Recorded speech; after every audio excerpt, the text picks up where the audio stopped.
Ada seorang lain yang bernama Ananias. Ia beserta istrinya Safira menjual sebidang tanah. Dengan setahu istrinya, ia menahan sebagian dari hasil penjualan itu, dan sebagian lain dibawa dan diletakkannya di depan kaki rasul-rasul. Tetapi Petrus berkata, Ananias, mengapa hatimu dikuasai iblis, sehingga engkau mendustai Roh Kudus dan menahan sebagian dari hasil penjualan tanah itu? Selama tanah itu tidak dijual, bukankah itu tetap kepunyaanmu? Dan setelah dijual, bukankah hasilnya itu tetap dalam kuasamu? Mengapa engkau merencanakan perbuatan itu dalam hatimu? Engkau bukan mendustai manusia, tetapi mendustai Allah. Ketika mendengar perkataan itu, rebahlah Ananias dan putuslah nyawanya. Maka sangatlah ketakutan semua orang yang mendengar hal itu. Lalu datanglah beberapa orang muda. Mereka mengapani mayat itu, mengusungnya keluar dan pergi menguburnya.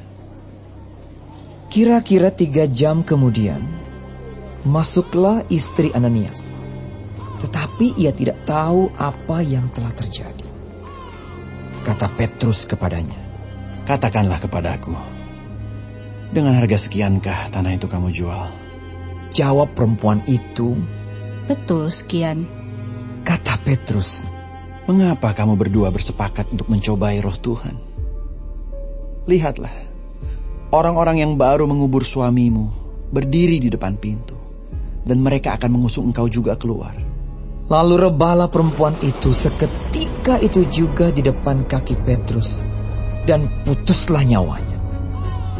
Ketika orang-orang muda itu masuk, mereka mendapati dia sudah mati.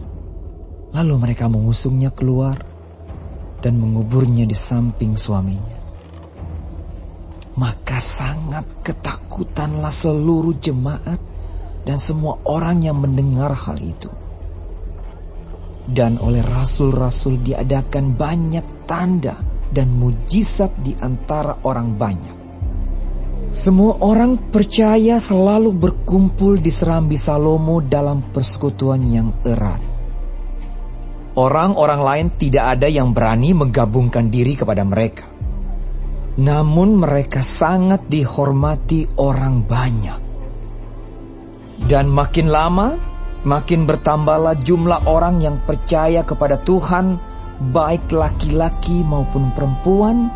Bahkan mereka membawa orang-orang sakit keluar ke jalan raya dan membaringkannya di atas balai-balai dan tilam, supaya apabila Petrus lewat, setidak-tidaknya bayangannya mengenai salah seorang dari mereka.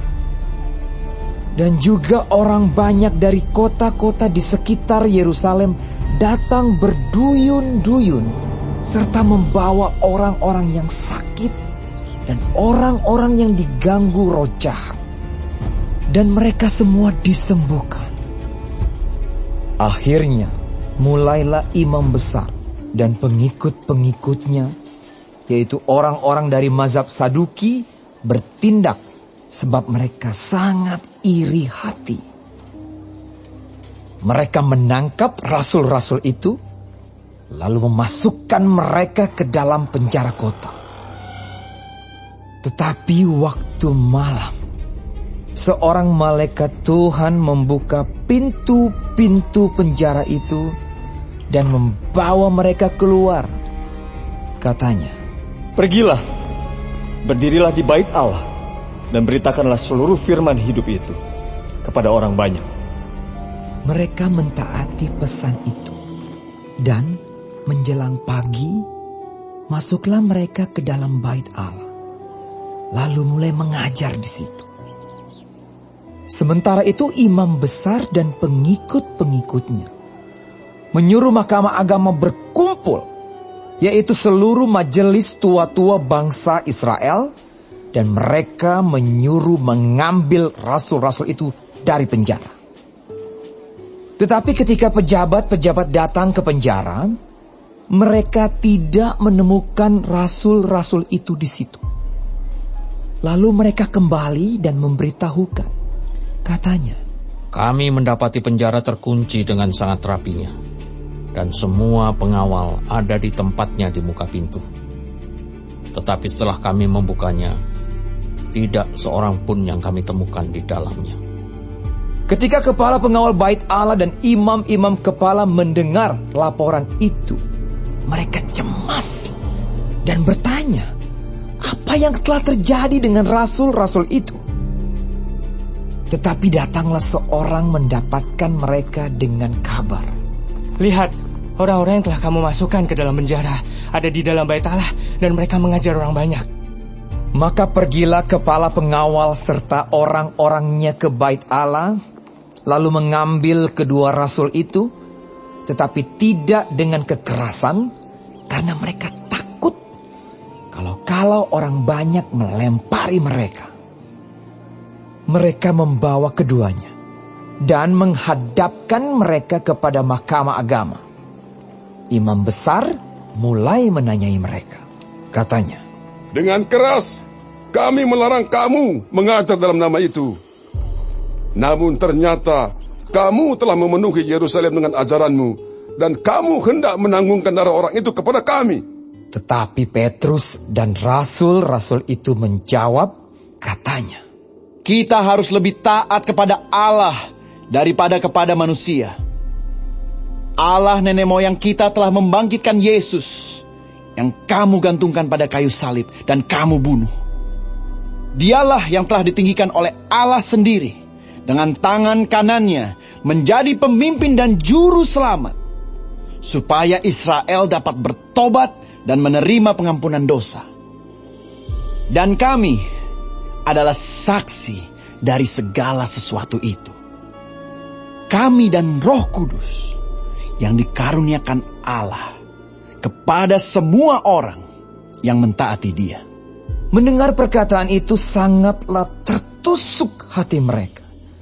Dan mereka bermaksud membunuh rasul-rasul itu.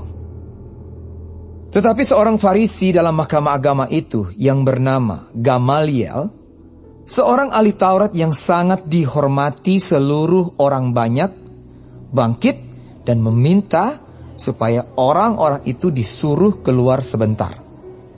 Sesudah itu ia berkata kepada sidang, hai orang-orang Israel, pertimbangkanlah baik-baik apa yang hendak kamu perbuat terhadap orang-orang ini.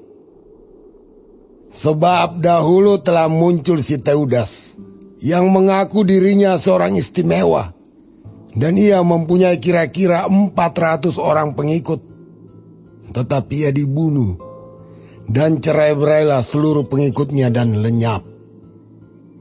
Sesudah dia, pada waktu pendaftaran penduduk, muncullah si Yudas, seorang Galilea. Ia menyeret banyak orang dalam pemberontakannya. Tetapi ia juga tewas dan cerai-berailah seluruh pengikutnya. Karena itu aku berkata kepadamu, janganlah bertindak terhadap orang-orang ini. Biarkanlah mereka. Sebab jika maksud dan perbuatan mereka berasal dari manusia, tentu akan lenyap. Tetapi kalau berasal dari Allah, kamu tidak akan dapat melenyapkan orang-orang ini. Mungkin ternyata juga nanti bahwa kamu melawan Allah. nasihat itu diterima. Mereka memanggil rasul-rasul itu, lalu menyesah mereka dan melarang mereka mengajar dalam nama Yesus. Sesudah itu mereka dilepaskan. Rasul-rasul itu meninggalkan sidang mahkamah agama dengan gembira, karena mereka telah dianggap layak menderita penghinaan oleh karena nama Yesus. Dan setiap hari mereka melanjutkan pengajaran mereka di bait Allah dan di rumah-rumah orang, dan memberitakan Injil tentang Yesus yang adalah Mesias.